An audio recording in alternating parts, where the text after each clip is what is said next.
नमस्कार, संसद टीवी में आपका स्वागत है। मैं हूं प्रतिबिंब शर्मा। संसद के बजट सत्र के दूसरे भाग के तीसरे हफ्ते की आज से शुरुआत हो रही है और सदन की कार्रवाई शुरू होने से पहले हम हाजिर हैं दोनों सदनों में आज होने वाले कामकाज का पूरा ब्यौरा लेकर हमारे खास कार्यक्रम संसद में आज के साथ हम आपको बताएंगे कि दोनों सदनों के एजेंडे में कौन से महत्वपूर्ण कामकाज शामिल है। ये भी दिखाएंगे कि किन किन संसदीय समितियों की रिपोर्ट रखी जानी है और प्रश्नकाल के दौरान सांसद कौन कौन से सवाल पूछने वाले हैं। इसके अलावा दोनों सदनों में आज सत्ता पक्ष और विपक्ष की क्या रणनीति रहने वाली है, इस पर भी नजर रहेगी। संसद के एजेंडे से जुड़ा हर अपडेट देने के लिए संसद भवन परिसर में मौजूद हैं हमारे संवाददाता अखिलेश सुमन और नवविक्रम। अखिलेश और नवविक्रम, बहुत बहुत स्वागत है आपका। वहीं स्टूडियो में हमारे साथ मौजूद हैं पश्चिम बंगाल से टीएमसी के राज्यसभा सांसद डॉक्टर शांतनु सेन। डॉक्टर शांतनु सेन, आपका स्वागत है। वरिष्ठ पत्रकार और टाइम्स ऑफ इंडिया के राजनीतिक संपादक अखिलेश कुमार सिंह भी हमारे साथ स्टूडियो में मौजूद हैं। अखिलेश जी, आपका भी बहुत बहुत स्वागत है। और संसद में आज के एजेंडे पर आगे बढ़ने से पहले एक नजर डाल लेते हैं हेडलाइंस पर।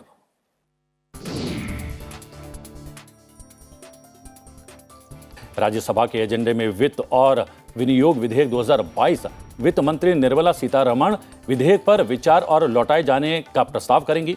लोकसभा से दोनों विधेयकों को मंजूरी मिल चुकी है। दंड प्रक्रिया पहचान विधेयक 2022 लोकसभा की कार्यसूची में शामिल।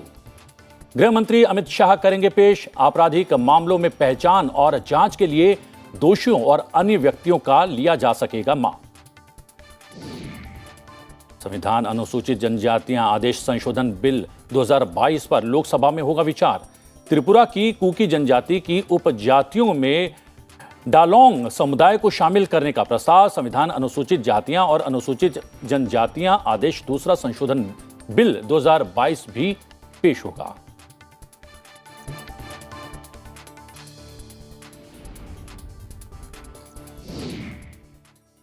हम राज्यसभा और लोकसभा के आज के एजेंडे पर विस्तार से नजर डालेंगे, अपने मेहमानों से भी खास चर्चा करेंगे। उससे पहले एक नजर दोनों सदनों में बजट सत्र के दूसरे भाग के दूसरे हफ्ते में क्या कुछ खास हुआ उस पर डाल लेते हैं रिकैप के जरिए। लोकसभा ने 25 मार्च को वित्त विधेयक 2022 को मंजूरी प्रदान की। 24 मार्च को 2022-23 के लिए मंत्रालयों और विभागों से संबंधित सभी अनुदानों मांगों और विनियोग विधेयक 2022 को एक साथ बिना चर्चा के लोकसभा की मंजूरी मिली। बीते हफ्ते राज्यसभा में 2022-23 के लिए जम्मू कश्मीर के बजट पर चर्चा हुई और सदन ने जम्मू कश्मीर विनियोग विधेयक 2022 और जम्मू कश्मीर विनियोग संख्यांक 2 विधेयक 2022 को लौटाने के प्रस्ताव को मंजूरी दी। रेल मंत्रालय के कामकाज पर भी उच्च सदन में चर्चा हुई। दोनों सदनों में महत्वपूर्ण संसदीय समिति के प्रतिवेदन भी पेश किए गए। संसद के आज के एजेंडे की बात करें तो दोनों सदनों की कार्यसूची में अहम कामकाज शामिल हैं। सबसे पहले एक नजर डालते हैं आज लोकसभा में क्या कुछ होने वाला है खास। लोकसभा के एजेंडे में आज 3 अहम विधेयक शामिल हैं। संविधान अनुसूचित जनजातीय आदेश संशोधन विधेयक 2022 विचार और पारित किए जाने के लिए कार्यसूची में शामिल है। सदन में संविधान अनुसूचित जातियां और अनुसूचित जनजातियां आदेश दूसरा संशोधन बिल 2022 और दंड प्रक्रिया पहचान विधेयक 2022 पेश भी किया जाएगा। सभा पटल पर मंत्रालयों और विभागों से संबंधित अहम पत्र रखे जाएंगे और प्रश्नकाल के दौरान जनहित से जुड़े महत्वपूर्ण सवाल भी पूछे जाएंगे। साथ ही सदस्य नियम 377 के अधीन मामले उठाएंगे। लोकसभा में कई अहम संसदीय समितियों के प्रतिवेदन और विवरण भी पेश किए जाने वाले हैं। इनमें याचिका समिति के प्रतिवेदन, रसायन और उर्वरक संबंधी स्थायी समिति के विवरण, परिवहन, पर्यटन और संस्कृति संबंधी स्थायी समिति के प्रतिवेदन शामिल हैं। सीधा रुख करते हैं नवविक्रम का। हमारे सहयोगी संसद भवन परिसर में मौजूद है। लोकसभा की कार्यवाही में क्या कुछ खास रहने वाला है नवविक्रम? प्रतिबिंब, आज का दिन भी बेहद खास है लोकसभा के लिहाज से, क्योंकि आज के दिन कई अहम दस्तावेज पटल पर रखे जाएंगे। इसके अलावा कई जो संसदीय स्थायी समिति है उसके प्रतिवेदन हैं। इसके अलावा 3 अहम बिल भी हैं। साथ ही प्रश्नकाल में काफ़ी अहम प्रश्न उठाए जाएंगे। शून्यकाल में सदस्य अपने मुद्दे रखेंगे। तो कुल मिलाकर आज के लिहाज से, विधेयक के लिहाज से, सरकार के लिहाज से कहें तो बेहद खास दिन है, क्योंकि हम प्रतिबिंब पिछले काफ़ी दिनों से देख रहे हैं कि सदन में जिस तरीके से सार्थक चर्चा हो रही है उससे काफ़ी कुछ जो सदन की कार्यवाही है वो सुचारू चल रही है, जिससे कि काफ़ी संतोष सरकार में भी नज़र आ रहा है। वहीं विपक्ष के सांसद भी ये कह रहे हैं कि हम अपनी बात को पूरी तरीके से उठा पा रहे हैं। जी, अगर बात करें तो विशेष ये रहा इस सत्र में अभी तक की जो कार्य अवधि रही है कि लोकसभा ने वित्त विधेयक 2022 को मंजूरी दे दी है, और अगर आज की बात करें तो 377 के तहत भी चर्चा होने वाली है। कौन से विषय हो सकते हैं, किन विषयों पर जो है चर्चा संभव है? नविक्रम जी प्रतिबिंब, अगर आज के लिहाज से बात करें, क्योंकि बीते दिनों में हम देख रहे हैं कि तमाम विषयों पर काफ़ी अहम चर्चा हुई है, लेकिन मैं प्रतिबिंब आज आपको ख़ास तौर पर बताना चाहूँगा कि प्रश्नकाल में कई विभिन्न मंत्रालयों से जुड़े प्रश्न पूछे जाएंगे, जिसके तहत सरकार उन तमाम सवालों का जवाब देगी। सदन के पटल पर भी तारांकित प्रश्न या फिर तारांकित प्रश्न के माध्यम से जो कि जनता जानना चाहती है, साथ ही विपक्ष के सांसद, क्योंकि प्रतिबिंब में आपको बताना चाहूंगा, क्योंकि जब सदन नहीं चल पाता है, सदन की कार्यवाही सुचारू नहीं चल पाती है, एक तरफ सरकार का कामकाज तो प्रभावित होता ही है, वहीं विपक्ष के सांसदों को भी, बशर्ते वो विरोध जता रहे हो, लेकिन विपक्ष के सांसद भी काफी निराश रहते हैं, क्योंकि उनके क्षेत्र के मुद्दे हों या फिर जो राष्ट्रीय महत्व के मुद्दे हों, इन सभी मुद्दों को उठाने का वक्त उन्हें जब सदन सुचारू रूप से चलता है तभी मिल पाता है। तो ऐसे में जब सदन सुचारू रूप से चल रहा है, चाहे वो नियम 377 के तहत उठाने वाले मामले हो या फिर अन्य नियमों के तहत या फिर शून्यकाल में उठाए हुए मामले हो, उनमें एक सार्थक चर्चा देखने को मिल रही है। जी। तो राजेंद्र अग्रवाल जी, माननीय सांसद बीजेपी, वो भी हमारे साथ स्टूडियो में जुड़ गए हैं। आपका बहुत बहुत स्वागत है राजेंद्र जी।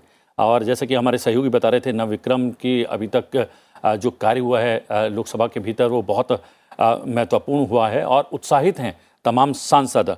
आप कैसे देखते हैं इस अवधि को? नहीं, निस्संदेह बहुत ये संतोषजनक है और उत्साहजनक भी है जी, क्योंकि पिछले सत्र में काफ़ी शुरुआती दिनों में तो बहुत हाउस डिस्टर्ब रहा, बाद में ज़रूर हाउस चला। और देखिए, ये बात तो सब लोग मानते हैं, स्वीकार करते हैं, भले ही कोई हंगामा भी कर रहा हो हमारा सम्माननीय सांसद, पर स्वीकार तो इस बात को वो भी करते हैं कि उनके क्षेत्र के विषय या विधायी कार्य या अन्य चर्चाओं के माध्यम से जो उनका दृष्टिकोण है, पार्टी का दृष्टिकोण है, उसको रखने का अवसर तभी मिलता है जब हाउस चले। तो ये तो सभी मानते हैं, लेकिन कई बार कुछ ऐसी स्थितियाँ रहती हैं कि कोऑपरेशन नहीं मिल पाता है, लेकिन इस बार बहुत सहयोग मिला है पहले दिन से ही। अन्यथा पहले दिन कभी कभी ये अनुभव आता है कि 2 सत्रों के बीच का जो समय है उसमें कुछ ऐसे विषय वो छांट लेते हैं, ध्यान में आते हैं, जिसके कारण से बहुत बार हाउस को बाधित किया जाता है जी। लेकिन पहले दिन से ही हाउस चला है, बहुत सहयोग सबने किया है और इसी ढंग से हाउस चलना चाहिए।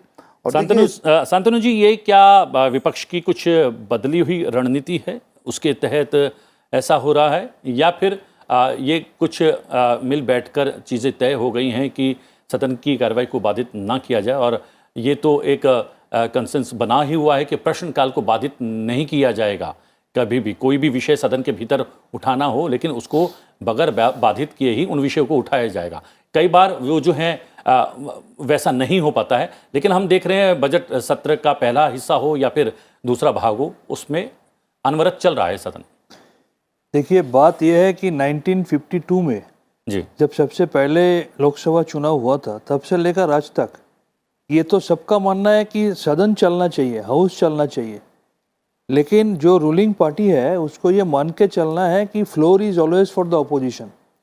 हम लोग यहाँ पर देख रहे हैं जिस तरीके से पिछले सेशनों में भी बुलडोजर चला के बिल को पास करवाया जाता है। जब भी अपोजिशन कोई मुद्दा उठाता है जिसका जवाब सरकार का पास नहीं होता है, उसको अवॉइड करता है और अवॉइड करने के लिए वो एडजर्न कर देता है, सदन को बंद कर देता है। जैसे कि पिछले सेशन में हम लोगों ने मांगा था कि पेगासस को लेके प्रधानमंत्री या होम मिनिस्टर सदन में आके बात करो, उन्होंने बात नहीं किया, हाउस चल नहीं पाया। अभी भी इस सेशन में आप देखिए, एक तो हमारा यूक्रेन से लौटा हुआ मेडिकल स्टूडेंट्स के बारे में है, उसका बारे में हम लोग 267 डले हुए हैं। और महंगाई, जब हम ये स्टूडियो में बैठ के बात कर रहा है, आज का दिन भी पेट्रोल डीजल का भाव कितना बढ़ा है आप देखिए। पिछले 5-6 दिन में 8 मरतबा ये पेट्रोल डीजल का भाव बढ़ा है। केरोसिन का महंगाई कहाँ पहुँच गया, एलपीजी का महंगाई कहाँ पहुँच गया, जो एसेंशियल डेली कमोडिटीज़ है उसका महंगाई कहाँ पहुँच गया।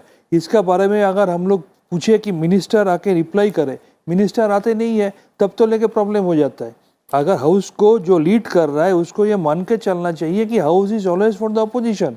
तो अपोजिशन का जो क्वेश्चन है उसको फेस करना। जबकि दुख की बात है, हमारा लर्नेड प्राइम मिनिस्टर पिछले 8-9 साल में कितनी प्रेस कॉन्फ्रेंस किया है, कितनी सवालों का जवाब दिया है, और मुद्दा तो यही उठता है। राजेंद्र जी, आपके पास मैं आऊँ जवाब के लिए, उससे पहले अखिलेश जी, मैं क्योंकि खबरों की दुनिया में रहने वाले व्यक्ति हैं आप, और कल एक खबर थी कि अमेरिका में अब आने वाले दिनों में सभी को कोविड-19 की वैक्सीनेशन डोज मुहैया कराने से हाथ खड़े कर दिए गए हैं कि अब हम सभी अमेरिकी वासियों को ये कोविड की डोज नहीं लगा पाएंगे। जबकि हम जो है 130 करोड़ देशवासियों के देश हैं, 80 करोड़ लोगों को लगातार पूरे बरस हम मुफ्त में खाना खिला रहे हैं। उसके बावजूद भी आपको लगता है कि बहुत सारे विषय हैं जिन पर अभी भी सरकार को जवाब देना चाहिए, और विशेष रूप से महंगाई को लेकर? बिल्कुल, देखिए सबसे बड़ी चीज़ ये है कि जो वैक्सीनेशन की अगर हम बात करें तो अभी हाल फिलहाल में हमने फिर से देखा था कि नए केसेस आने शुरू हुए हैं, लेकिन फिर भी हम यहाँ पर सुकून है और कोई ऐसी नई चुनौती नहीं आई और कोविड मैनेजमेंट काफ़ी कंट्रोल्ड रहा। तो उसका सबसे बड़ा एक फैक्टर रहा कि वैक्सीनेशन काफ़ी सुचारू रूप से और सक्सेसफुल रहा है।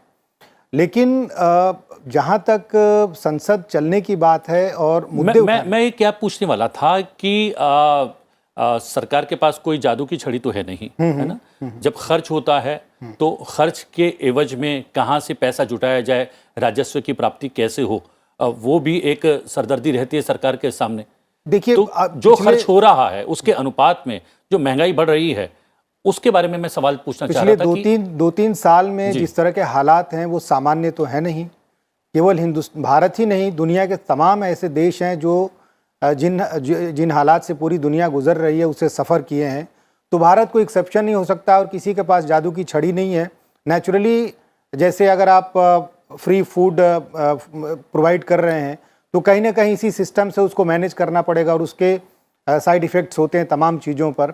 तो ये बिल्कुल सही, उसका इम्पैक्ट होगा। लेकिन एक जो संसद चलने की जहाँ तक बात है उसमें मैं आपसे बताऊँ, जो एज ए जर्नलिस्ट हम लोग ऑब्जर्व करते हैं कि पिछले 10-15 दिन पहले विपक्ष हो या विपक्ष हो, उनको एक चुनौती थी। 5 राज्यों में चुनाव भी थे, अब वो चुनाव खत्म हो चुके हैं। अच्छी बात यह है कि सरकार, संसद भी चल रही है और विपक्ष अपने मुद्दों को भी काफ़ी इफेक्टिव तरीके से उठा रहा है, जो कि एक बहुत ही अच्छा संकेत है।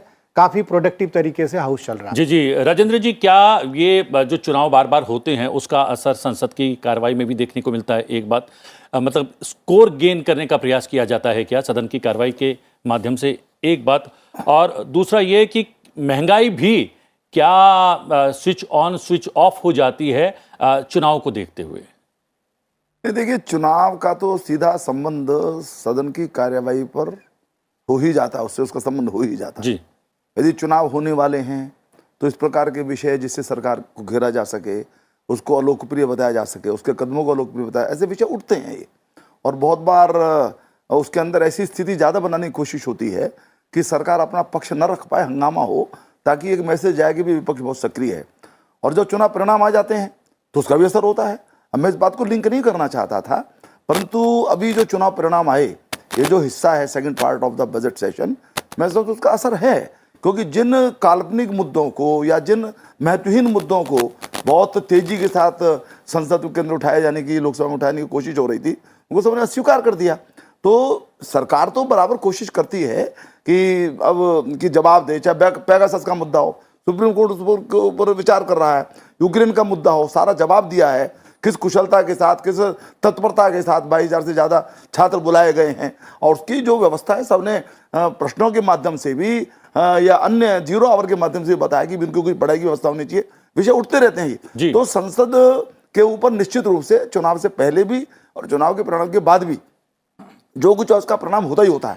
ये तो बता महंगाई की बात है, महंगाई की बात मैं समझता हूं कि अभी हमारी वित्त मंत्री महोदय ने बात कहा कि एक समस्या है, वैश्विक कठिनाई है ये, और इस बात को हम लोग अनुभव कर रहे हैं। जो कुछ भी कोरोना की वजह से स्ट्रेस्ड इकोनॉमी रही पूरी दुनिया की, हमारी भी रही, हमको अन्य ऐसी प्रायोरिटीज चेंज करनी पड़ी खर्च की दृष्टि से, उसका असर हुआ। और दूसरा जो कच्चे तेल का जो भाव है वो आसमान छू रहा है, इस वजह जो यूक्रेन का संकट है उसका भी उसके ऊपर असर हुआ है। तो ये जो सारी चीजें हैं, इसके बाद भी यदि विपक्ष इस विषय को उठाना चाहता है तो वेल में आकर के हंगामा करने के स्थान पर चर्चा डिमांड करे, अपनी बात अच्छे से रखे, सारे विपक्ष के लोग रखें, सरकार भी अपनी बात रखे, और इस महंगाई को नियंत्रित करने के लिए क्या उपाय हो सकते हैं इसके सुझाव से विपक्ष दे, और सरकार बताए कि हम क्या कर रहे हैं। यही जो संवाद है, इसी में से रास्ते निकलते हैं, और इस संवाद को हमेशा बनाए रखने की कोशिश होनी चाहिए। अभी 2 दिन मैं देख रहा हूं कि महंगाई का मुद्दा, पेट्रोल डीजल के दामों का मुद्दा विपक्ष में ने उठाया है, लेकिन वो हंगामे के रूप में उठाए, उनको डिमांड करने की चर्चा की और फुल फ्लैज स्ट्रक्चर। जी हाँ, ये बात सही है राजेंद्र जी कि अलग अलग नियमों के अधीन प्रावधान है, चर्चा कर सकते हैं माननीय सांसद संसद भवन के भीतर, लेकिन हम जान लेते हैं कि राज्यसभा में क्या कुछ होने वाला है। अब हम अपने दर्शकों को बताते हैं कि राज्यसभा के एजेंडे में आज क्या कुछ खास रहने वाला है। राज्यसभा के एजेंडे में वित्त विधेयक 2022 और विनियोग विधेयक 2022 विचार और लौटाए जाने के लिए शामिल है। श्रम और रोजगार मंत्रालय के कामकाज पर चर्चा भी उच्च सदन में होने वाली है। सूक्ष्म लघु और मध्यम उद्यम राज्य मंत्री भानु प्रताप सिंह वर्मा MSME क्षेत्र पर कोविड-19 महामारी का प्रभाव और इसके नियंत्रण के लिए अपनाई गई कार्यनीति के बारे में उद्योग संबंधी स्थायी समिति की सिफारिशों के कार्यान्वयन की स्थिति के बारे में बयान देंगे। अन्य पिछड़े वर्गों के कल्याण संबंधी समिति के लिए निर्वाचन का प्रस्ताव भी पेश किया जाएगा। सभा पटल पर मंत्रालयों और विभागों से संबंधित अहम पत्र रखे जाएंगे और प्रश्नकाल के दौरान जनहित से जुड़े महत्वपूर्ण सवाल भी पूछे जाएंगे। राज्यसभा में भी अहम संसदीय समितियों के प्रतिवेदन पेश किए जाएंगे। इनमें परिवहन, पर्यटन और संस्कृति संबंधी स्थायी समिति के प्रतिवेदन और रसायन और उर्वरक संबंधी स्थायी समिति के विवरण शामिल हैं। जी हाँ, अखिलेश सुमन हमारे सहयोगी मौजूद हैं। अखिलेश जी, यहाँ पर बातचीत चल रही थी कि किस तरीके से इस पूरे सत्र में बहुत ही कम व्यवधान के साथ बहुत ज़्यादा काम हो चुका है, चाहे लोकसभा के भीतर की बात हो चाहे राज्यसभा की बात करो। आज एक नया दिन है, 9वां दिन है इस बजट सत्र के दूसरे भाग की बात करें तो कितना विशेष है आज का दिन? देखिए, सत्र का हर दिन काफ़ी विशेष होता है और इसलिए विशेष होता है कि हर दिन एक नए मामले, नया सवाल, नया 0 आवर, नया स्पेशल मेंशन, सब कुछ नया होता है। तो सदन का हर सत्र बहुत ही महत्वपूर्ण होता है। और आज अगर मैं शुरुआत करूं तो जैसा कि आप जानते हैं कि राज्यसभा में जो आज की कार्रवाई शुरू होती है, हर रोज़ की कार्रवाई शुरू होती है, वो 0 आवर से शुरू होती है। तो राज्यसभा में यह व्यवस्था है कि सबसे पहले सांसद आकर अपने अपने जो अपनी अपनी चिंताएं हैं, क्षेत्र के सवाल हैं, देश के मामले हैं, विदेश के मामले हैं, वो सारे उठाते हैं। तो आज 17 0 आवर के मामले हैं जो राज्यसभा में विभिन्न दलों के सांसदों द्वारा रखे जाएंगे। उसके अलावा 3 स्पेशल मेंशन है, वो भी विभिन्न दलों के सांसदों ने अभी तक नोटिस दी है, लेकिन मुझे लगता है कि ये संख्या बढ़ेगी क्योंकि 10:30 बजे तक ये लिस्ट फाइनल होती है। तो उम्मीद ये की जाती है कि 3 स्पेशल मेंशन से बढ़कर और ज़्यादा हो। हालांकि एक आध दिन यह भी देखा गया है कि स्पेशल मेंशन और 0 आवर के लिए जो 1 घंटा दिया गया है वह भी थोड़ा सा ज़्यादा हो गया और उसमें 10 मिनट पहले भी सदन को एडजॉर्न करना पड़ा है। तो समझ सकते हैं कि कई बार सदस्यों की जो अन्यत्र व्यस्तताएँ होती है उसके कारण भी होता है। लेकिन निश्चित तौर पे ये काफ़ी अहम मौका है जो 0 आवर होता है और इसमें एक तरीके से कहें कि फ्री फ्लोइंग जो सवाल होते हैं उसमें आते हैं। तो यह एक मामला है। दूसरा मामला है जो क्वेश्चन आवर में तकरीबन 15 क्वेश्चन तो हमेशा लिस्टेड रहते हैं। 13 मंत्रालयों से संबंधित क्वेश्चन आज लिस्टेड है, जिसमें कि डिफेंस और लेबर एंड एम्प्लॉयमेंट जैसे मामले भी हैं। उसमें कह सकते हैं कि एक बहुत ही रोचक जियो पारसी पे भी क्वेश्चन है कि एक पारसी एक ऐसा समुदाय है जो माइनॉरिटी अफेयर्स मिनिस्ट्री से रिलेटेड है, कि वो पारसी समुदाय के लिए किस तरह सरकार एक स्कीम चला रही है जियो पारसी, ताकि उनकी जो जनसंख्या में गिरावट लगातार देखी जा रही है वो गिरावट आए। तो बड़ा रोचक सवाल होगा, देखना होगा कि मंत्री किस तरह से इसका जवाब देते हैं, क्योंकि आमतौर पे जो एक संवेदनशीलता होती है ऐसे समुदायों के प्रति जिनकी जनसंख्या घट रही है, पूरे विश्व में है, भारत में भी इस मामले में पारसियों के प्रति काफ़ी संवेदनशीलता है। उसके अलावा एक डिफेंस सेक्टर से जुड़ा हुआ एक डिफेंस में FDI की क्या स्थिति है, FDI के किन किन क्षेत्रों में डिफेंस है।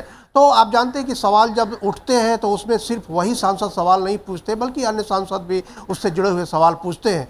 तो एक तरह से कहें प्रतिबिंब की काफ़ी रोचक दिन होगा। हम लोग जब भी सदन की कार्रवाई का अवलोकन करते हैं, प्रेस गैलरी से देखते हैं, तो एक एक मिनट लगता है कि काफ़ी रोचक है। और कह सकते हैं कि दुनिया का सबसे बड़ा प्रेस कॉन्फ्रेंस, दुनिया का सबसे बड़ा सम्मेलन आप मान सकते हैं ये जो सदन की कार्रवाइयाँ चलती हैं। और इसमें तरह तरह की बातें आपको जो ग्राउंड लेवल से जो सांसद चूँकि जुड़े हुए होते हैं, तो काफ़ी इनलाइटनिंग आंकड़े, काफ़ी इनलाइटनिंग मामले, मुद्दे सारे उठते हैं। तो इसलिए मैं कहूँगा कि काफ़ी रोचक दिन है, और ख़ास करके इसलिए भी कि आज जो लेबर एंड एम्प्लॉयमेंट पे विशेष चर्चा होनी है, जो उससे संबंधित मंत्रालय है, और उस मंत्रालय पे चर्चा इसलिए काफ़ी महत्वपूर्ण हो जाती है क्योंकि लेबर एंड एम्प्लॉयमेंट का ऐसा मुद्दा होता है जिसमें कि सभी सदस्यों को रुचि होती है, और ख़ास करके कोविड के बाद की जो स्थिति है वो स्थिति काफ़ी महत्वपूर्ण है। और एक बात और भी बता दूं कि देखिए, विपक्ष की अभी तक रणनीति तो निश्चित तौर पे ये है कि सदन की कार्रवाई चलती रहे ताकि उनको सवाल करने का मौका मिले, सरकार को घेरने का मौका मिले। जो बजट सत्र के पहले चरण में दिखा कि विपक्ष ने कोई भी ऐसी स्थिति नहीं डाली जिससे व्यवधान उत्पन्न हो, लेकिन दूसरे चरण में थोड़ा सा ये देखने को मिल रहा है। और इसमें कहें कि विपक्ष की रणनीति में थोड़ा सा एक परिवर्तन हुआ है कि वो चाहते हैं कि ऐसे मुद्दे उठाएं भी, हालांकि ज्यादा व्यवधान नहीं हो रहा, लेकिन मुद्दे उठ रहे हैं, खास करके जो उठ रहे हैं, कुछ विषय यहाँ पर भी उठ रहे हैं। माननीय सांसद हमारी चर्चा में भी मौजूद हैं, आप लगातार बने रहिएगा और अपडेट के लिए वापस आपके पास आएंगे। यहाँ पर एक बात हमारे सहयोगी ने, अखिलेश जी ने कही है कि श्रम और रोजगार मंत्रालय के कामकाज पर आज चर्चा भी सूचीबद्ध है। वो महत्वपूर्ण इसलिए भी हो जाती है कि आपकी पार्टी और दल भी, और जिस राज्य में आपकी राज्य सरकार भी है, वहाँ पर ये विषय बार बार उठता रहता है और बहुत पुरजोर तरीके से उठाया जाता है। कितनी महत्व की है ये पूरी चर्चा रोजगार और अगर बात करें श्रम को लेकर जो होने वाली है? देखिए, इसके पहले जो बीजेपी का संसद महोदय एक सवाल उठाया था उसको हम बोलना चाहेंगे। उन्होंने बोला कि डिस्कशन का तौर पे ये डिस्कस होना चाहिए, लेकिन पहले ही हमने बोला कि जब अपोजिशन का कोई सवाल होता है और उसका आंसर वो सरकार पक्ष को नहीं देना चाहते हैं तो उसको अवॉइड कर जाता है। मेरा एक छोटा सा सवाल है, अगर ये महंगाई, अगर ये पेट्रोल डीजल का महंगाई ये नेचुरल इशू है, तो ये 5 स्टेट का चुनाव का पहले उतना दिन क्यों एक जगह में था? चुनाव का चुनौती रिजल्ट आने के बाद क्यों बढ़ने लगा? ये सवाल पूरा देश को देना पड़ेगा। और अभी आप जो बोल रहा है, आज जो जिस स्थिति में जिस बिल के ऊपर डिस्कशन होने वाला है, आप कोविड का बारे में, हम एक एज ए डॉक्टर हम एक एग्जाम्पल दे रहा है। कोविड हम लोगों को बहुत कुछ सिखाया। हम लोगों ने देखा कि डेड बॉडी फ्लोट कर रहा है नदी में, इसके बावजूद इस बजट में हमने देखा है पिछले बजट के अनुसार 0.008% इंक्रीमेंट हुआ है। और ये जो एक्सेस ग्रांट के लिए भी डिमांड किया है वो भी इतना कम है, इससे लगता है कि सरकार कोई लेसन नहीं पाया। कोविड हम लोग को ये दिखा दिया कि हम लोग कितना अंडर प्रिपेयर्ड थे, जबकि हमारा वैक्सीनेशन पॉलिसी का बात अब कर रहा है। आप बोल रहे हैं कि देश का 80 करोड़ आदमी को फ्री में खाना दिया जा रहा है। हम आपको ये बोलना चाहेंगे, इसके बाद भी 107 देश के अंदर ग्लोबल हंगर इंडेक्स में इंडिया का स्थान है 101st। इसको सोचना पड़ेगा। कोविड में जब वैक्सीनेशन पॉलिसी को लैंडसेट से लेकर इतना देश क्रिटिसाइज किया, आज तक हमारा पास ये आंसर नहीं है कि पूरा एलिजिबल जो पॉपुलेशन है डबल डोज कब कंप्लीट किया जाएगा। वैक्सीनेशन पॉलिसी का जो फेलियर से हम लोग सीखा नहीं है। इमरजेंसी फंड में हम लोग बजट एलोकेशन इस बार भी कम किया है, ये देखना पड़ेगा। अब एक से एक देखो, अब MSME देखो, अब नरेगा देखो, नरेगा का प्रोजेक्ट में बजट एलोकेशन देखो, अब इंफ्रास्ट्रक्चर में देखो, अब डिफेंस में देखो, अब एडुकेशन में देखो। जो स्तंभ है, जो बैकबोन ऑफ द कंट्री है, हर एक जगह में बजटरी एलोकेशन देखो, उसका जो एक्सेस डिमांड है उसको देखो, आपको पता चल जाएगा जी, जी। कि ये गवर्नमेंट का जो एक्चुअली विल पावर होता है, जो विल है वही काम है, तो आप क्या करें। जी राजेंद्र जी, एक के बाद एक बिंदु उठाए हैं। नहीं, मैं समझता हूँ कि इन विषयों का उत्तर यहाँ देना बहुत उचित नहीं है। ये पूर्वाग्रह युक्त सारी बातें हैं। जैसे जो भी है, मैं इस पर बहुत ज़्यादा कहना नहीं चाहूँगा। जहाँ तक इसकी बात है, मुझे ध्यान है, यदि थोड़ा सा इतिहास में जाना चाहें, दिनेश त्रिवेदी रेल मंत्री थे, यूपीए 2 की सरकार थी, और दिनेश त्रिवेदी ने थोड़े से किराए बढ़ाने का प्रस्ताव रखा था। यानी ये शायद पार्लियामेंट्री हिस्ट्री के अंदर ये पहला उदाहरण था कि जब एक रेल मंत्री ने बजट प्रस्तुत किया, लेकिन उसका जो जवाब है वो दूसरे रेल मंत्री ने दिया। उनको हटा करके फिर वो दूसरे रेल मंत्री बने, उन्होंने जवाब दिया। तो चुनाव से या लोकप्रियता का जो ये पॉपुलिस्ट जो कदम रहते हैं, उनकी भी एक भूमिका रहती है, उसके कारण बहुत बार नुकसान भी होता है। तो ये जो चीज़ें हैं, इनका ये अंतहीन विषय हैं ये। और मुझे ऐसा लगता है कि विपक्ष को कुछ जो है पॉजिटिव यदि अप्रोच रहेगी, वो उसका देखिए जिम्मेदारी भी है, उसका अधिकार भी है कि वो सरकार की आलोचना करे, अच्छे मुद्दों पर आलोचना करे, उसको घेरे, उसको सुझाव दे, उसको करेक्टिव मेजर्स जो लेने हैं उसके संबंध में उसको बताए। लेकिन यदि प्रत्येक विषय के ऊपर आप आलोचना करेंगे तो उससे विपक्ष की भी साख खराब होती है और सार्थक चर्चा भी नहीं होती। अब कोविड के खिलाफ जो कुछ हुआ है देश के अंदर, यानी उसको दुनिया उसको स्वीकार कर रही है। समस्याएं हैं, अमेरिका तक उसको ठीक से हैंडल नहीं कर पाया। अन्न की जो आपूर्ति है वहां पर उतनी बढ़िया से नहीं हो, इतनी हमने की है। तो इसको थोड़ा सा एक वर्ड ऑफ एप्रिसिएशन भी होना चाहिए। कोई कमी है तो ठीक है। आज हम यदि चौथी लहर से बच रहे हैं तो उसके पीछे वैक्सीनेशन का जो प्रोग्राम था उसका बहुत बड़ा योगदान, इसको सब लोग मानते हैं, सब एक्सपर्ट्स मानते हैं इसको, लेकिन हमारे कुछ दोस्त नहीं मानते। भाई तो आपके सुझाव उनको बताइए आप। तो अंतहीन चर्चा है। आप यदि कमिटेड हैं to your stand, you are not, मतलब आप ये कोशिश ही नहीं कर रहे हैं कि चीज़ों को ऑन मेरिट देखें, तो उसका कोई हल नहीं है। और मैं समझता हूँ कि महंगाई के विषय में भी अन्य सब विषयों के ऊपर ही थोड़ा सा इस बारे में कंस्ट्रक्टिव सोच के साथ चर्चा करनी पड़ेगी। और देखिए, मैं उस बात से बचना चाहता हूँ। अभी ये जो दूसरा चरण शुरू हुआ, मैं समझता हूँ कि उत्तर प्रदेश के चुनाव परिणामों का भी सत्र के चलने में कहना नहीं चाहता ये बातें, क्योंकि जो मुद्दे स्वीकार कर दिए उन मुद्दों को दोबारा कैसे उठाएं पार्लियामेंट के अंदर। तो शायद थोड़ी समझ आई है कि नहीं, ये उठाना उचित नहीं है ये। और ये समझ यदि रहती है, मुद्दे हम पहचाने, मुद्दे कौन से हमको जनता से जुड़े हुए हैं। महंगाई का मुद्दा मैं समझता हूं कि वो एक तकलीफ है, उसके विषय में जरूर विपक्ष को चर्चा करनी चाहिए और सरकार जवाब देगी। उसने क्या कदम उठाए वो भी बताएगी, और वो कदम यदि नाकाफी है, विपक्ष बताएगी नहीं ये कदम नाकाफी है साहब, आप ये गलती कर रहे हैं, आप ये ठीक करिए। तो ये जो बात है, तो मुद्दों की ठीक पहचान यदि विपक्ष नहीं करता है तो उसका नुकसान विपक्ष को ही होता है।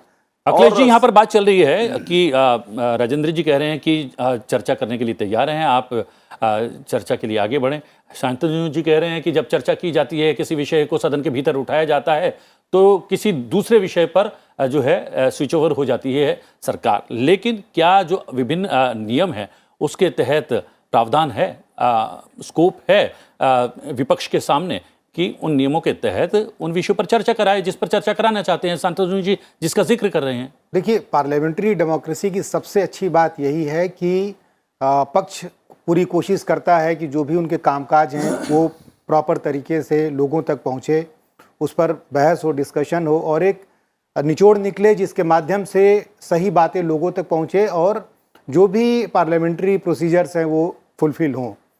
दूसरी तरफ विपक्ष की भी बहुत बड़ी जिम्मेदारी है। ऐसा भी नहीं होना चाहिए कि किसी भी सूरत में कि विपक्ष अगर कोई मुद्दा उठाने की कोशिश कर रहा है तो वो प्रॉपर तरीके से ना उठ पाए। ये बहुत ज़रूरी है पार्लियामेंट्री डेमोक्रेसी के लिए कि विपक्ष जो भी बात करना चाहे सुचारू रूप से वो भी सुना जाए। और अच्छा ही मैंने कहा कि ये जो सेकंड पार्ट है उसकी सबसे बड़ी जो अच्छी बात यही है कि पार्लियामेंट चल भी रही है और मुद्दे भी उठाए जा रहे हैं। जैसे महंगाई की बात अगर है, ठीक है, हमें प्रॉब्लम्स हैं, ये बहुत बड़ा संकट है, पूरी दुनिया पर संकट है और हम भी उससे बच नहीं सकते हैं, लेकिन इस लेवल की महंगाई को भी आप लंबे समय तक जस्टिफाई नहीं कर सकते हैं क्योंकि वो हर घर को प्रभावित करता है जी। तो उसको भी आप जस्टिफाई नहीं कर सकते हैं। और अगर विपक्ष उस मुद्दे को उठा रहा है तो सरकार को, पक्ष को ये चाहिए कि उनके जो भी इश्यूज हैं उसको प्रॉपर तरीके से एड्रेस करे। एक बात आपको मैं बताऊंगा प्रतिबिंब जी, जो चूंकि शांतनु जी ने उस मुद्दे को उठाया और मैं उस दिन प्रेस गैलरी में था, जो यूक्रेन से स्टूडेंट्स आए हैं लौट करके, उनके फ्यूचर का एक संकट बहुत मेजर है, जिसके बारे में राज्यसभा में डिमांड की गई कि उस पर बहस होना चाहिए, निश्चित रूप से होना चाहिए। लोकसभा में उस पर बहस हुई थी और धर्मेंद्र प्रधान जी शिक्षा मंत्री ने उसके बारे में कहा था कि हम उनको डॉक्टर बनाएंगे, हम लोग इंश्योर करेंगे कि वो सारे बच्चे जो लौट के आए हैं वो डॉक्टर बने। समय हो गया उस बात को कहे हुए। राज्यसभा में अगर ये बात उठती है अच्छी बात है, और सरकार को चाहिए वास्तव में कि उनके भविष्य के बारे में कॉन्क्रीट कोई प्लान लेकर के आए, क्योंकि वो संख्या बहुत बड़ी है और पेरेंट्स को वहाँ तक भेजने में काफ़ी एक्सपेंसेस उठाने पड़ते हैं, और वो सारा चीज़ वेस्ट नहीं जाना चाहिए। एक निश्चित रूप से एक चिंता का विषय है जिस पर सरकार और विपक्ष दोनों को मिल करके उनके भविष्य के बारे में काम करना चाहिए। जी संतोष जी, लेकिन ये तो आप मानेंगे कि दूसरे देश जो नहीं कर पाए वो भारत ने कर दिखाया। वहाँ पर हज़ारों छात्र हमारे फंसे हुए थे, लगातार प्रयास किए गए, कोशिश की गई और सारे छात्रों को हम वहाँ से निकालने में कामयाब हो गए। इस सफलता का श्रेय आप सरकार को देना चाहेंगे? आपको ये खुल के बोलना पड़ेगा कैमरा का सामने जी, कितनी स्टूडेंट्स को आप डायरेक्ट यूक्रेन से इवैक्यूएट किया और कितने स्टूडेंट को यूक्रेन से चल के या की और तरीका लेके दूसरा नेबरिंग कंट्री में आना पड़ा, उस कंट्री से आप लोगों ने इवैक्यूएट किया। ये सही जवाब देना पड़ेगा। अगर आप पूरा हिसाब देखेंगे, स्टैटिस्टिक्स देखेंगे, तो आपको ये पता चल जाएगा मेजॉरिटी ऑफ स्टूडेंट्स उन लोगों को यूक्रेन क्रॉस करके आना पड़ा, उसके बाद हमारा गवर्नमेंट जाके उनको इवैक्यूएट किया। लेकिन इसके अलावा वन सेकंड, जी, नहीं, मैं जानना चाहता हूं कि इसके अतिरिक्त सरकार के पास और क्या रास्ता था? सरकार उनको डायरेक्टली बात करके उनको अगर ये पता था, मेरा सवाल ये है, मतलब मिसाइल गिर रहे हैं, बम गिर रहे हैं। वन सेकंड, इसका मेरा आंसर यही है, ये पता चल रहा था कि ऐसा कुछ झमेला हो सकता है, तो प्रिकॉशनरी, जैसे कोविड का पहले नो प्रिकॉशनरी मेजर, उस सेम ये वार का पहले भी कोई प्रिकॉशनरी मेजर नहीं है। शायद आप सही बता सकेंगे अखिलेश जी, एडवाइजरी जारी की गई थी सरकार के द्वारा, शायद ये युद्ध शुरू होने से पहले 1.5 महीने पहले एडवाइजरी जारी की गई थी और सबसे कहा गया था कि आप जल्द से जल्द वहां से निकलें। देखिए, ये इसमें थोड़ा मैं आपसे बताऊंगा कि सरकार ने 4-5 एडवाइजरी निश्चित रूप से जारी की थी। मेरे ख्याल से 1-2 फ्लाइट्स भी वहाँ पर स्पेशली असाइन भी की गई थी, जिसमें स्टूडेंट्स का और पेरेंट्स का भी कोई इनिशियली रिस्पांस नहीं मिला था जी, क्योंकि शायद उनको भी अंदाज़ा नहीं था कि हालात इतने बदतर हो जाएंगे इतने जल्दी, और इसलिए उन्होंने भी, चूंकि उनका भी फ्यूचर स्टेक पर था और वो भी चाह रहे थे कि किसी तरह से ऐसा ना हो कि उनके अपने भविष्य पर ही खतरा हो जाए, तो उन्होंने भी सरकार के पूरे इनिशिएटिव्स को समय से रिस्पॉन्ड नहीं किया, जिसकी वजह से हमने वीडियोस देखे हैं जिसमें बाकायदा उपहास उड़ाया जा रहा है उस एडवाइजरी का कि अभी यहाँ पर कुछ ऐसा नहीं होने वाला है। ये केवल इंडियन स्टूडेंट्स के साथ ही नहीं हुआ, और भी तमाम कंट्रीज ने इस तरह की एडवाइजरीज दी थी जिसका उनको रिस्पांस नहीं मिला था, और इसीलिए तमाम देश के जो भी लोग वहाँ स्ट्रैंडेड थे उनको सफ़र करना पड़ा। हाँ, ये है कि जो पैनिक सरकार के तरफ से, जो पैनिक बटन बिल्कुल दबाया गया है कि कोई रास्ता नहीं छोड़ा गया। अगर पुख्ता जानकारी थी, पता नहीं हालात इतने जल्दी इतने ख़राब हो गए, बिल्कुल ही इन्वेजन हो गया, और अगर वाकई इस तरह का था तो थोड़ा पहले अगर इस तरह का दिखाया जाता तो शायद ये स्थिति नहीं है। जी, चलिए एजेंडे पर वापस लौटते हैं और लोकसभा के एजेंडे में आज 3 महत्वपूर्ण विधेयक भी शामिल हैं। संविधान अनुसूचित जनजातियां आदेश संशोधन विधेयक 2022 पर आज चर्चा होगी। जनजातीय मामलों के मंत्री अर्जुन मुंडा विधेयक पर विचार और पारित करने का प्रस्ताव करेंगे। इसके जरिए संविधान अनुसूचित जनजातियां आदेश 1950 का और संशोधन किया जाना है। इसमें त्रिपुरा की अनुसूचित जनजातियों की सूची में कुकी जनजाति की उपजातियों में डलोंग समुदाय को शामिल करने का प्रस्ताव है। ये विधेयक इसी साल 7 फरवरी को लोकसभा में पेश किया गया था।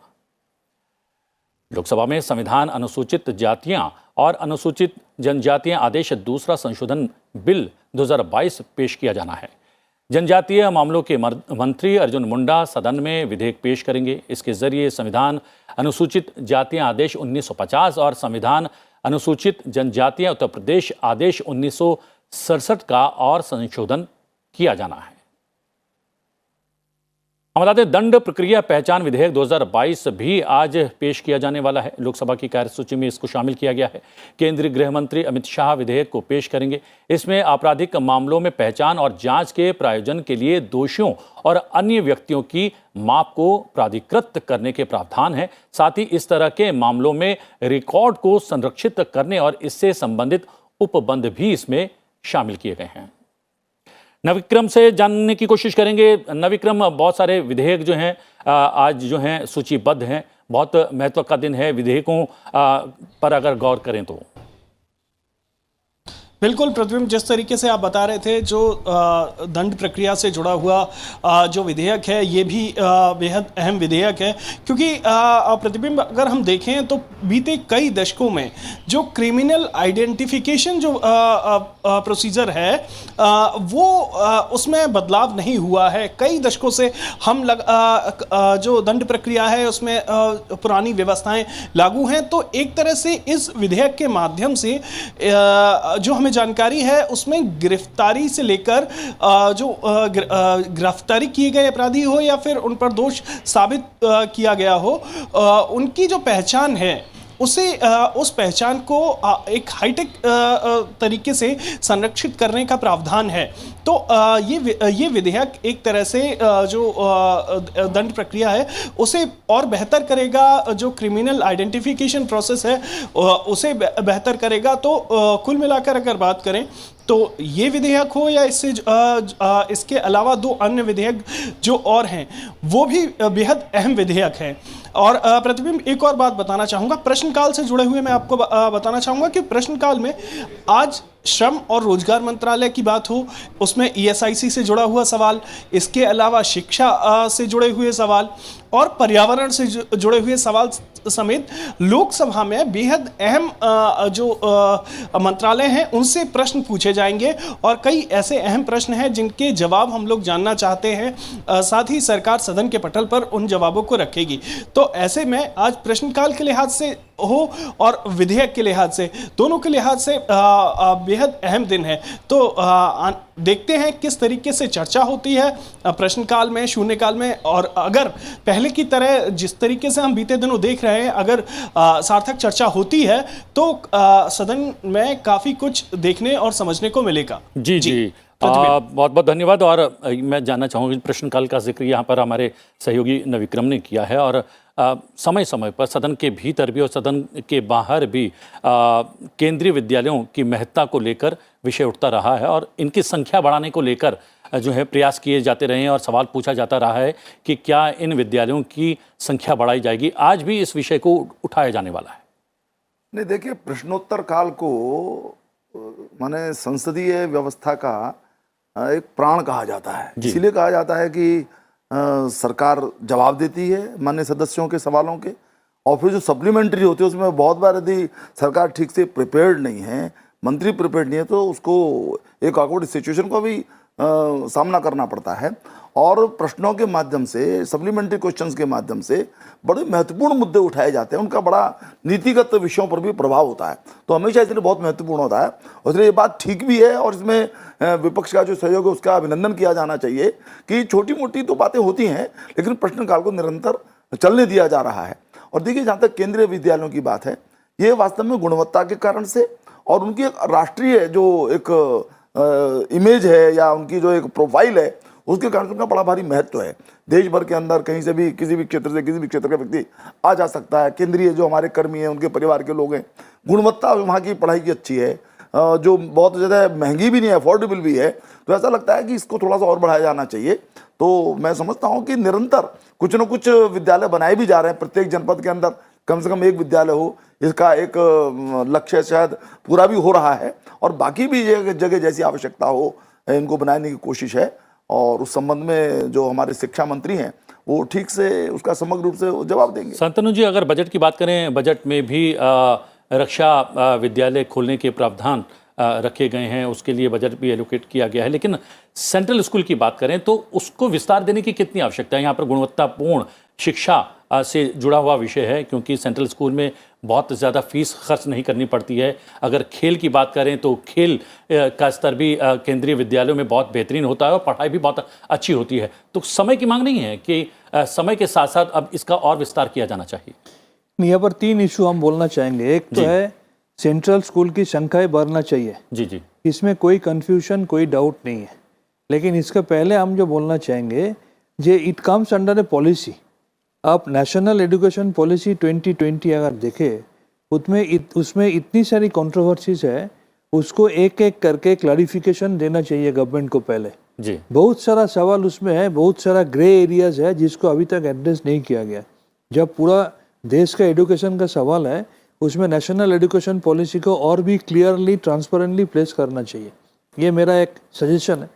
मेरा दूसरा सजेशन ये होगा सरकार के पास, हम अगर मौका मिले तो हम बोलेंगे भी, जो लोकसभा का सांसद होते हैं उनको 10 कोटा मिलता है, 10 आदमी को एडमिट कर सकता है। जब लोकसभा एक एरिया है और जो राज्यसभा का सांसद होता है उसको भी 10 मिलता है, जबकि राज्यसभा का एमपी का जो कॉन्स्टिट्यूएंसी है पूरा स्टेट है, बहुत बड़ा है। तो रिकमेंडेशन राज्यसभा का सांसद लोगों के पास और भी ज़्यादा आता है। मेरा ये एक रिक्वेस्ट रहेगा, अगर दोनों हाउस का संसद को ये कोटा को बढ़ाया जाए तो बहुत अच्छा है। इससे ज़्यादा अच्छा कुछ नहीं हो सकता है। नहीं तो कम से कम जो राज्यसभा के एमपी लोग हैं उनका जो 10 है कम से कम उसको बढ़ा के 20 करना चाहिए, क्योंकि राज्यसभा एमपी को पूरा स्टेट को कैटर करना पड़ता है। ये 10 संख्या जो है वो बहुत कम पड़ जाता है। जी जी, यहाँ पर ये प्रश्नकाल में महत्वपूर्ण प्रश्न केंद्रीय विद्यालयों से जुड़ा हुआ आज पूछा जाने वाला है, आज सूचीबद्ध है। यहाँ पर हमारे सहयोगी ने विधेयकों का भी जिक्र किया, कौन से विधेयक आज पेश किए जाएंगे और चर्चा के बाद पारित भी हो सकते हैं। दंड प्रक्रिया पहचान विधेयक 2022, आपको लगता है कि अपराधियों पर और अपराध पर लगाम लगाने के लिए ये विधेयक बहुत महत्वपूर्ण है? देखिए, ये बहुत ही इम्पोर्टेंट बिल है और जो अभी एग्जिस्टिंग जो लॉ है उससे रिलेटेड वो 1920 का है जी। इतने लंबे समय तक उसमें कोई परिवर्तन हुआ नहीं है और बहुत ज़्यादा जो चूँकि इतनी टेक्नोलॉजी आगे बढ़ चुकी है और उनके आइडेंटिफिकेशन में उस टेक्नोलॉजी का कोई यूज ही नहीं हो पाता है क्योंकि रिस्ट्रिक्शंस हैं जी। और बहुत सारे कोर्ट के इन्वॉल्वमेंट्स हैं। बगैर कोर्ट के परमिशन के आप उन चीज़ों को अप्लाई नहीं कर सकते हैं। तो ये एक नया कानून आ रहा है जिसमें जो भी क्रिमिनल्स हैं, जो कन्विक्टेड लोग हैं या जो अरेस्टेड हैं, एक्यूज्ड हैं, उनके भी आइडेंटिफिकेशन के लिए कई सारे और मापदंड जोड़े जा रहे हैं, जो कि अच्छी बात है क्योंकि अब हमारे पास सुविधाएं हैं, टेक्नोलॉजी है और उसका सुचारू रूप से ऑप्टिमल यूटिलाइजेशन के लिए इस तरह के चेंजेस लाने बहुत ज़रूरी थे। जैसे अगर हम बात करें तो एक हमने अक्सर सुना था फिंगरप्रिंट्स हम ले लेते हैं, अब फुटप्रिंट्स भी लेने की सुविधा होगी और उसमें प्रोविजंस होंगे, रेटिना का, एरिस का, इन तमाम चीज़ों का आइडेंटिफिकेशन लेने का इसमें प्रोसेस होगा। था पहले भी लेकिन कोर्ट के माध्यम से ले सकते थे, अब पुलिस को अधिकार होगा डायरेक्टली वो ले सकते हैं। जी तो जी। बहुत ही अहम बिल है और मुझे नहीं लगता है कि इसमें पक्ष हो या विपक्ष हो किसी को शिकायत होनी चाहिए। एक सिस्टम है जो समय समय से परिवर्तन होता है, चीज़ें इंप्रूव होती हैं और इसी तरह से देश आगे बढ़ता है। तो ये एक अच्छा कानून है जिस पर हम लोग ये एक्सपेक्ट कर सकते हैं कि लगभग सभी लोगों का समर्थन मिलना चाहिए। जी जी, राजेंद्र जी, इस विषय को लेकर हम लोगों ने भी बहुत सारे डिबेट डिस्कशन किए हैं अपने चैनल पर और यही सवाल उठता था कि 1920 के प्रावधान को अगर हम आज 2022 में लागू करेंगे तो फिर कहाँ अपराध पर जो है लगाम लगेगी। अब कहीं ना कहीं करवट ली गई है और ये दंड प्रक्रिया पहचान विधेयक 2022 आज रखा जाने वाला है सदन के भीतर। देखिए, सरकार की कोशिश लगभग प्रत्येक क्षेत्र में होलिस्टिक अप्रोच की रहती है जी। और जैसे अपराध भी है तो अपराध के अंदर उसके आइडेंटिफिकेशन है, उसका रिकॉर्ड रखना है, उसको टेक्नोलॉजी के द्वारा अपडेटेड रखना है। अब कई बार क्या होता है, अपराधी है उसकी ठीक से रिकॉर्ड में नहीं है तो यहाँ अपराध करता है, यहाँ से बच करके कहीं दूसरे प्रदेश में चला जाता है, पश्चिम में चला जाता है, दक्षिण में चला जाता है, कुछ थोड़ा बहुत नाम परिवर्तन इत्यादि भी कर लेता है, कुछ पहचान भी बदल लेता है अपनी चेहरे वगैरह की। तो इन सब चीज़ों से बचा जा सके।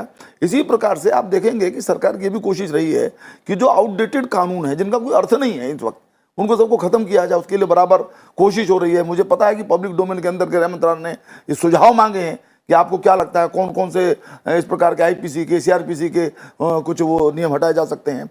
और इसी प्रकार से जुडिशियल सिस्टम भी है, उसकी भी, हालांकि आज का विषय नहीं है वो, परंतु मैं जो बात कर रहा हूँ होलिस्टिक अप्रोच के साथ सारी चीज़ों को आर्बिट्रेशन के कोर्ट ज़्यादा से ज़्यादा शुरू करना, माने एक न्याय व्यवस्था दुरुस्त हो, अपराध पर नियंत्रण हो और सामान्य जन को कुल मिलाकर के राहत इस दृष्टि से प्राप्त हो, एक अप्रोच सरकार की। उस क्रम में आज गृह मंत्रालय का बड़ा महत्वपूर्ण बिल आज संसद के अंदर आ रहा है। जी, राज्यसभा के एजेंडे की बात करें तो वित्त विधेयक 2022 और विनियोग विधेयक 2022 भी इसमें शामिल है। वित्त मंत्री निर्मला सीतारमण विधेयक पर विचार और लौटाए जाने का प्रस्ताव रखने वाली हैं। 24 मार्च को लोकसभा ने 2022-23 के बजट में विभिन्न मंत्रालयों और विभागों के लिए प्रस्तावित अनुदान मांगों और उनसे संबंधित विनियोग विधेयक 2022 को गिलोटिन यानी कि एक साथ बिना चर्चा के मंजूरी दी थी। 25 मार्च को वित्त विधेयक 22 को लोकसभा की मंजूरी के लिए रखा गया, जिसे निचले सदन ने मंजूर भी कर लिया। वित्त विधेयक को मंजूरी बजटीय प्रक्रिया का अंतिम चरण है। राज्यसभा के एजेंडे में श्रम और रोजगार मंत्रालय के कामकाज पर चर्चा भी शामिल है, जिसका जिक्र अभी थोड़ी देर पहले हमारे सहयोगी ने किया। इस दौरान विभिन्न दलों के सांसद मंत्रालय की कार्यप्रणाली से संबंधित मुद्दों पर अपने विचार और सुझाव रखेंगे।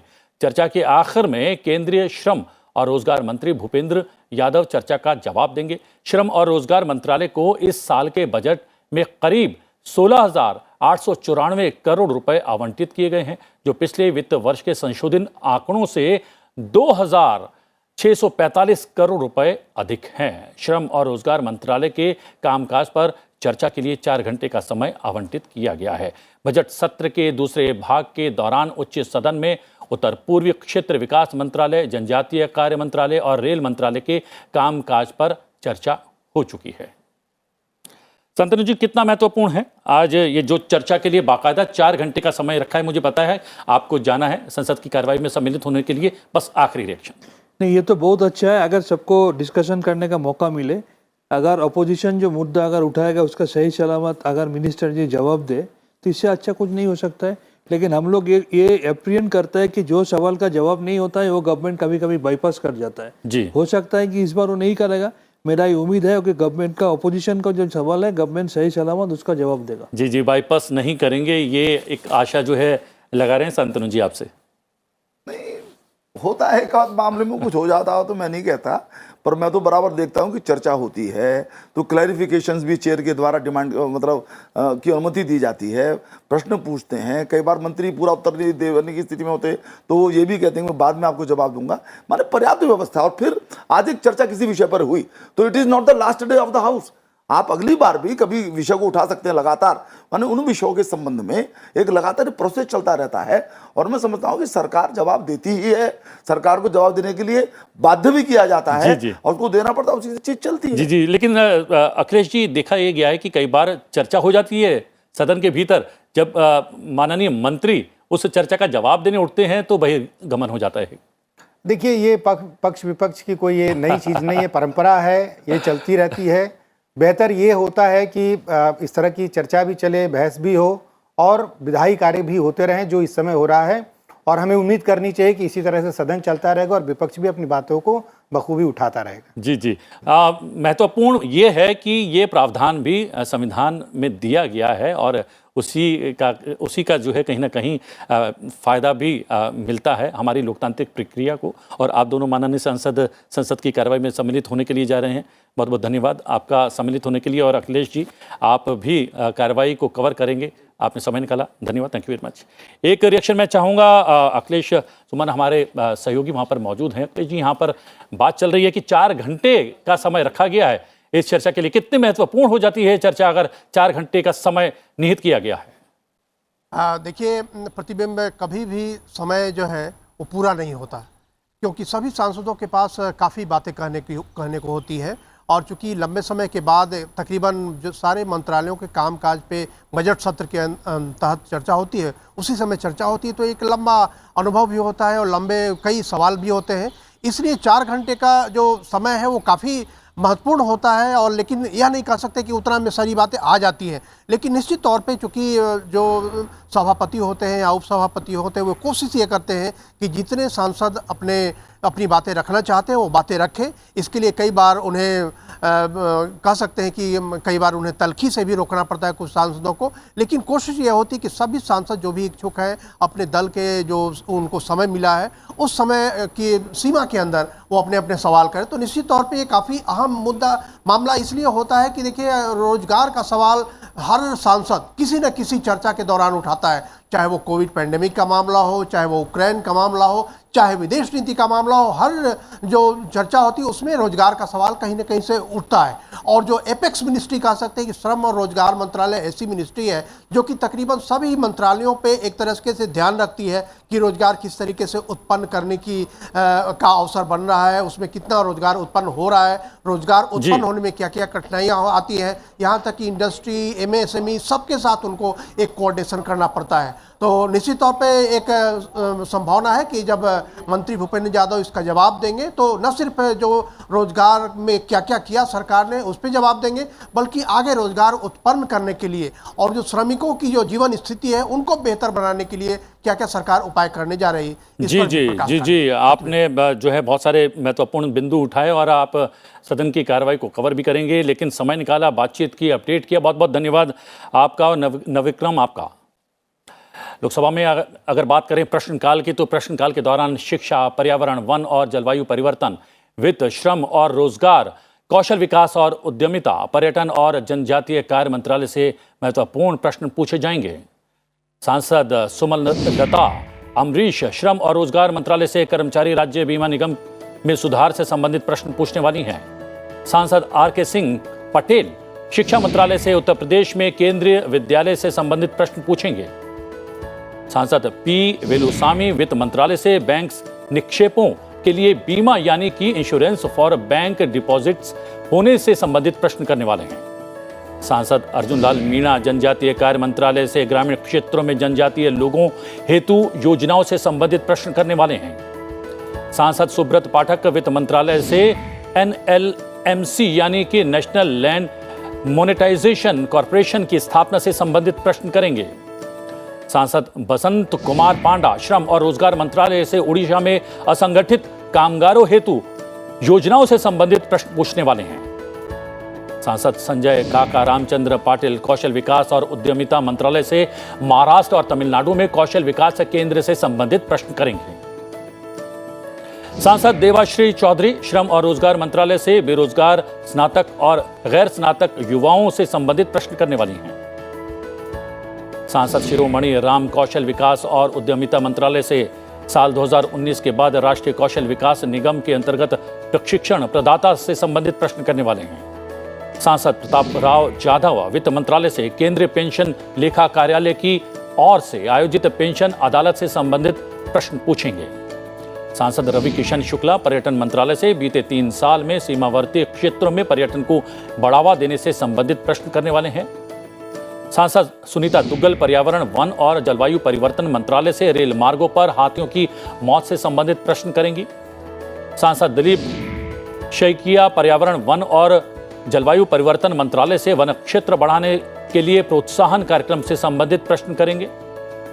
सांसद राजेंद्र डेडिया गावित पर्यटन मंत्रालय से साथी पहल के अंतर्गत आकलन जागरूकता और प्रशिक्षण से संबंधित प्रश्न करने वाले हैं।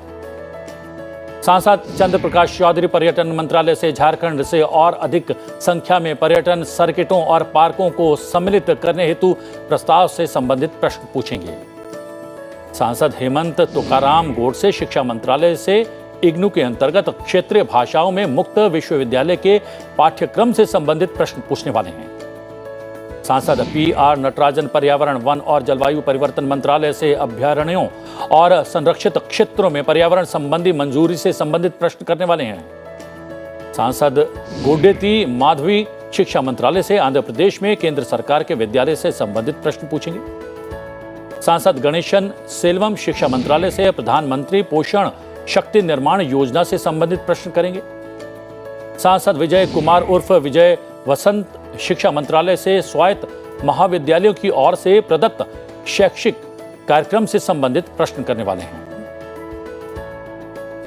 राज्यसभा की अगर बात करें तो राज्यसभा में आज प्रश्नकाल के दौरान नागर विमानन, रक्षा, आवासन और शहरी कार्य, जल शक्ति, सूक्ष्म लघु और मध्यम उद्यम, खान, अल्पसंख्यक कार्य और पेट्रोलियम और प्राकृतिक गैस मंत्रालय से महत्वपूर्ण प्रश्न पूछे जाएंगे।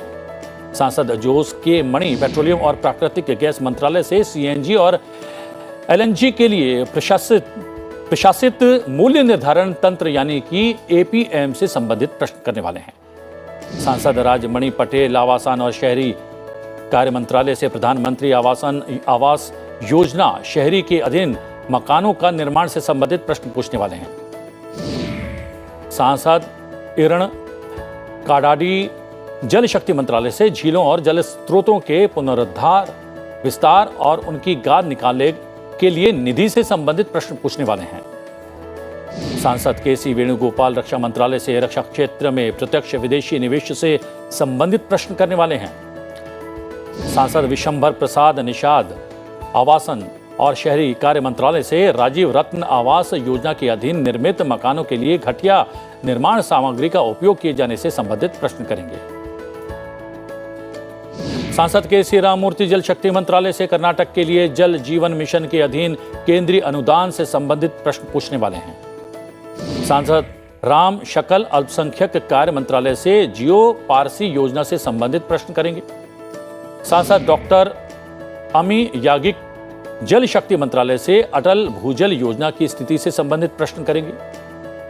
सांसद एम शनमुगम आवास और शहरी कार्य मंत्रालय से तमिलनाडु में स्मार्ट सिटी मिशन परियोजना से संबंधित प्रश्न करने वाले हैं। सांसद रिपुन बोरा नागर विमानन मंत्रालय से महामारी के दौरान लोगों की नौकरियों के छूट जाने से संबंधित प्रश्न पूछने वाले हैं। सांसद डॉक्टर CM रमेश नागर विमानन मंत्रालय से कमर्शियल पायलटों की कमी से संबंधित प्रश्न करेंगे। सांसद बिनोय विश्वम सूक्ष्म लघु और मध्यम उद्यम मंत्रालय से प्रोत्साहन पैकेजों की प्रभावकारिता से संबंधित प्रश्न करने वाले हैं। सांसद डॉक्टर अमर पटनायक सूक्ष्म लघु और मध्यम उद्यम मंत्रालय से MSME क्षेत्र पर रूस यूक्रेन युद्ध के प्रभाव से संबंधित प्रश्न करेंगे। सांसद राकेश सिन्हा खान मंत्रालय से खनिज क्षेत्र को पुनः हरा भरा बनाए जाने से संबंधित प्रश्न करने वाले हैं। सांसद अजीत कुमार भूयान जल शक्ति मंत्रालय से असम के लिए भू क्षरण रोधी परियोजनाओं से संबंधित प्रश्न पूछने वाले हैं। संसद में आज में इतना ही। अब से कुछ देर में लोकसभा और राज्यसभा की कार्रवाई शुरू होने जा रही है। संसद टीवी लोकसभा पर आप लोकसभा और संसद टीवी राज्यसभा पर आप राज्यसभा की कार्रवाई का सीधा प्रसारण देख सकते हैं।